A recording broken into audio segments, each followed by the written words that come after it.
Luke Haines, worst inning, or second worst inning coming up now. We just rescue ourselves.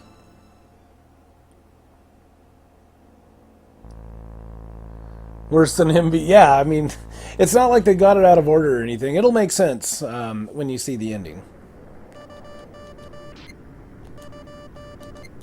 Alright, we're going to go ahead and skip this cutscene.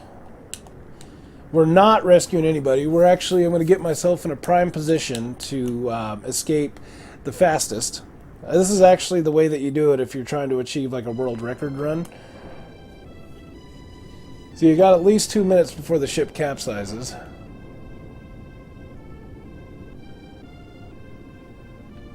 So you go down here, you go over here.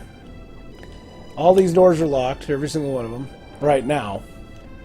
I don't know how they magically all unlock at the right time, but they do. So you can talk to this guy, what's the motto? And nothing. Luke's the crew member. He's not going to fucking spook passengers by being a dumbass. Nope, he's going to keep his mouth shut because he's a good boy.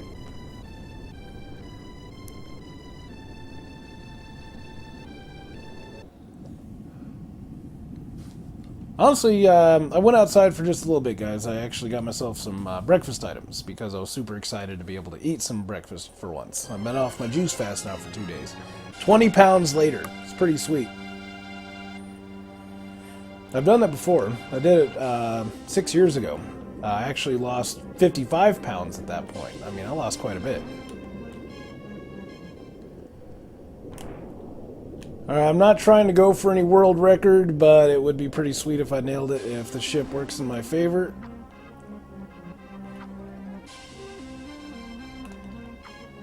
Nope, it's not! Oh my god, on his head. I fucked it up. Well, no, I was looking at the chat, and then for some reason he jumped off the ladder. I don't know. Maybe I accidentally brushed the button. But fuck. That sucks. He wakes up 5 minutes later like nothing happened. Lands on his head from like a 20-foot drop. And then he just gets up 5 minutes later. And it doesn't matter how bad the fall is either. That's going to happen every time.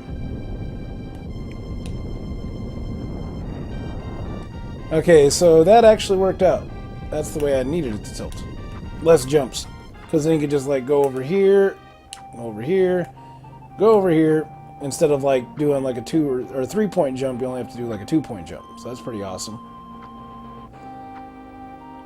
Yeah, no shit. That's funny. I never understood that either, Emmett, like why that happens, but yeah, it's totally funny. I don't know if I got the balls to pull that one off. If I fall down there, then I'm going to be stuck there for half an hour. So I'm going to wait this out.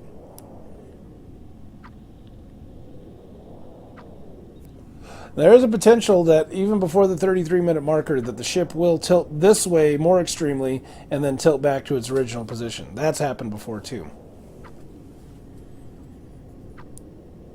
Now let's hope it goes straight. I think I tried to do like a world record run and I was about 30 seconds shy of the guy that has it right now. So maybe I'll actually have a shot later.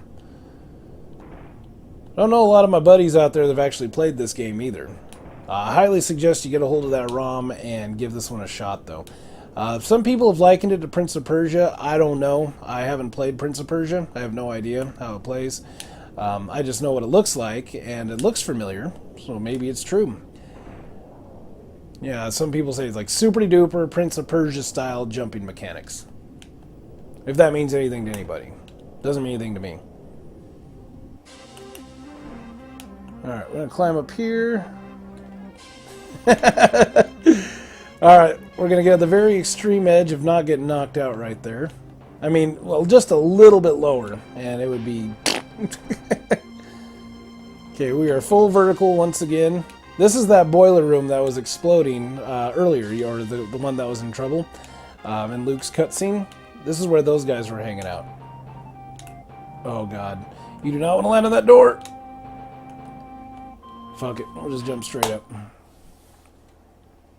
If you don't get it on the first arc, let go of all buttons. If you're holding down a button, he's going to fly through that door and he's going to take a nasty fall. It is terrible.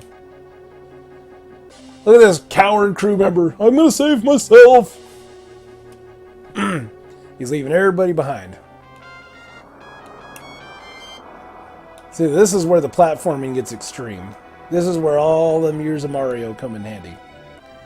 And the good news is you can actually, I don't know what you call that. Your thrust, you can like increase or decrease it as you're going forward. And so you can kind of steer in midair. To an extent. I mean, you can slow your roll or you can speed it up.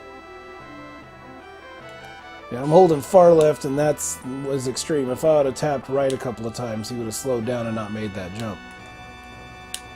So it becomes really... It's like a mid-air type of calculation you got to do on the fly with these jumps. See if I can get up there without getting hit. Nope. No big thing.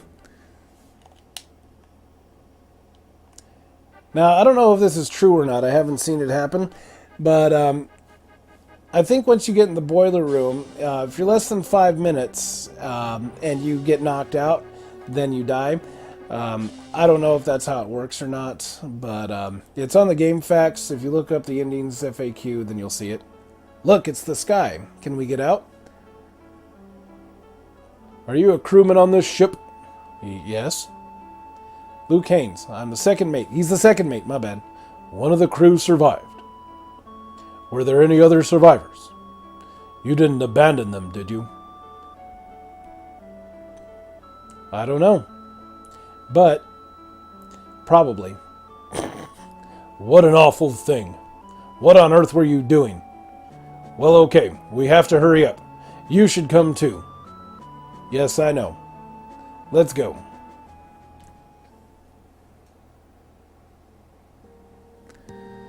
And everybody died again. Now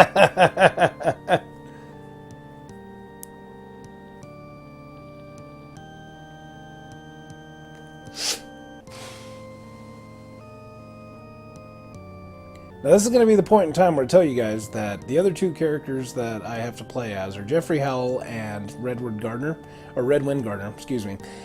Those guys actually have super duper difficult survivor requirements for all of their endings. And I think Capri has the most endings. I think Redwood only has like 3.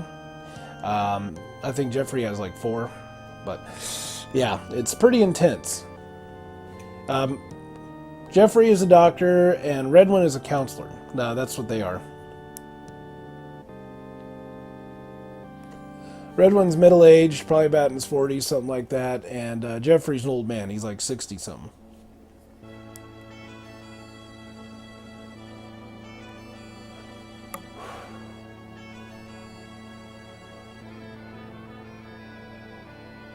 Yeah, no shit, dude. Me too, dude. I want to watch The Beside Adventure again, and I can't seem to find a copy anywhere. I might actually have to bite the bullet. See if they put out a DVD or something. Maybe get a hold of a digital copy somehow, but I need to watch that movie again. My dad actually had it on VHS. I don't know if he still does. He said first.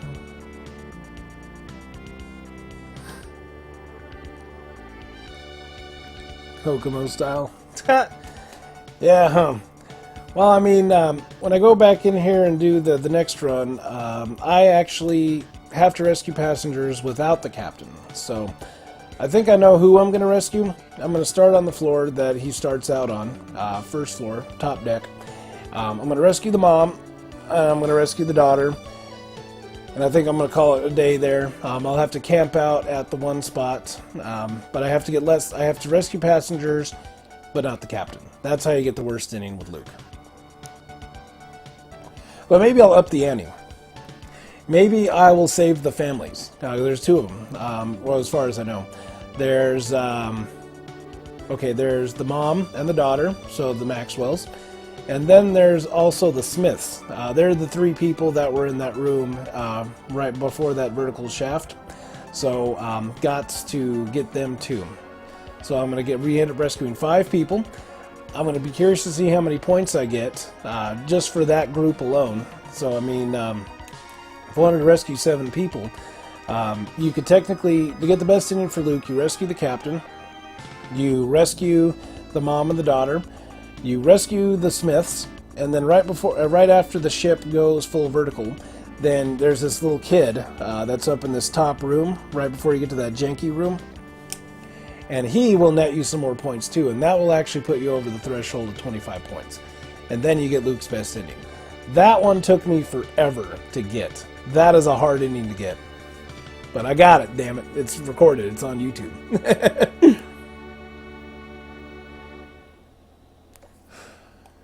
Alright, let's see how we did.